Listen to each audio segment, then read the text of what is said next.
Part 1 Dakshineswar মন্দির ভ্রমণের কিছু মুহূর্ত শেয়ার করতে চলেছি। ওয়েলকাম মাই বন্দনা ব্লগ চ্যানেলে সবাইকে স্বাগত। ফাইনালি বাড়ি থেকে বেরিয়ে গাড়িতে উঠে পড়েছি। তো আমরা অনেকজন যাচ্ছি দক্ষিণেশ্বর মায়ের মন্দির। ফাইনালি আমরা একটা গাড়ি রিজার্ভ করে নিয়েছি। তো যেতে যেতে রাস্তায় কিছু মুহূর্ত, বিশেষ কিছু মুহূর্ত যেখানে আমার মনে হয়েছে সেই মুহূর্তগুলো ক্যামেরা বন্দি করে রেখেছি, আর সেটাই আপনাদের সাথে শেয়ার করতে চলেছি। আশা করছি ভিডিওটি আপনাদের খুবই ভালো লাগবে।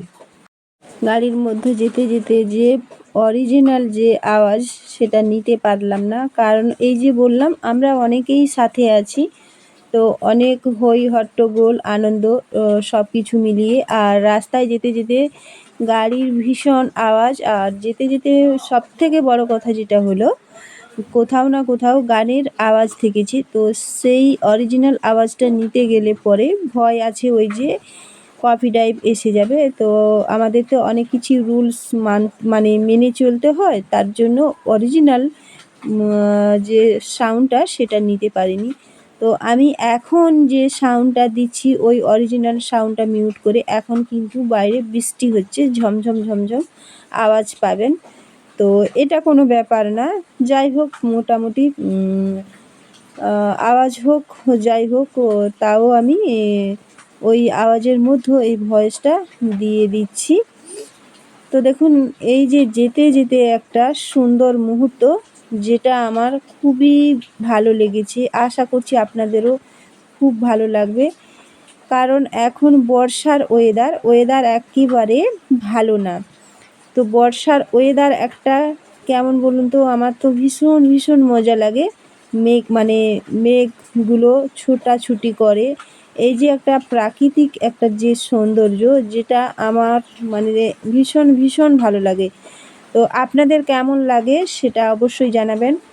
তো এই যে ফাইনালি লুকটা আমার তো ভীষণ ভালো লাগছে। আপনাদের কেমন লাগছে অবশ্যই আমাকে কমেন্টের মাধ্যমে জানাবেন। তো যেতে রাস্তার যে মুহূর্তগুলো সেইগুলোই আপনাদের সাথে আমি তুলে ধরলাম। গাড়ির মধ্যেও আমরা হালকা করে টিফিন করে নিচ্ছি। বাড়ি থেকে আমরা অনেকেই ওই যে বললাম এসছি, অনেকেই অনেক রকম খাবার দাবার বানিয়ে নিয়ে এসছি, তার জন্য বাইরে থেকে আমরা কোনো খাবার কেনাকাটা করিনি, জল পর্যন্ত বাড়ি থেকে নিয়ে এসছি। তো এদিকে আমি কিন্তু এক হাতে ক্যামেরা ধরেছি আপনাদের দেখানোর জন্য, আরেক হাতে কিন্তু আমি ওই যে খাওয়া দাওয়া করছি টিফিন।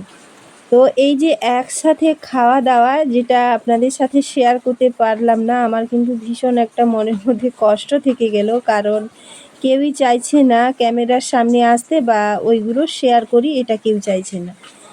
তো খাওয়া দাওয়া করে নিয়েছি, ফাইনালি আমরা কিন্তু বালির বীচ যেটা বলে সেটাতে চলে এসেছি। আর সেটা থেকে এই যে সুন্দর একটা গঙ্গা নদীর মানে সৌন্দর্য, আর হচ্ছে দক্ষিণেশ্বর মায়ের মন্দির, এই যেতে যেতে সেটাও এখান থেকে আপনাদের দেখাবো। আর আমি তো দেখেছি, উপভোগ করেছি। দেখুন এই যে গঙ্গা নদী ফাইনালি, আর মেঘগুলো এমনভাবে নদীর মানে দিক থেকে ছবিটা তুলেছি যেন মনে হচ্ছে মেঘ পুরো একদম নদীর সাথে মিশে গেছে পাড়ের মানে নদী পাড় থেকে। এটা দেখি ফাইনালি লুকটা আমার মনে হচ্ছে। আপনাদের কেমন মনে হচ্ছে অবশ্যই আমাকে কমেন্টে জানাবেন। ওই যে দেখুন মায়ের মন্দির কিন্তু দেখা যাচ্ছে। তো এখান থেকে আর মায়ের মন্দির বেশি দূর না, আমরা আর কিছুক্ষণের মধ্যেই ফাইনালি মায়ের মন্দিরের দিকে আমরা পৌঁছে যাব। তো দেখুন এই যে যাচ্ছি, যেতে ফাইনালি আর আর মাত্র 1 থেকে 2 মিনিটের মধ্যে আমরা মন্দিরে নেমে যাব।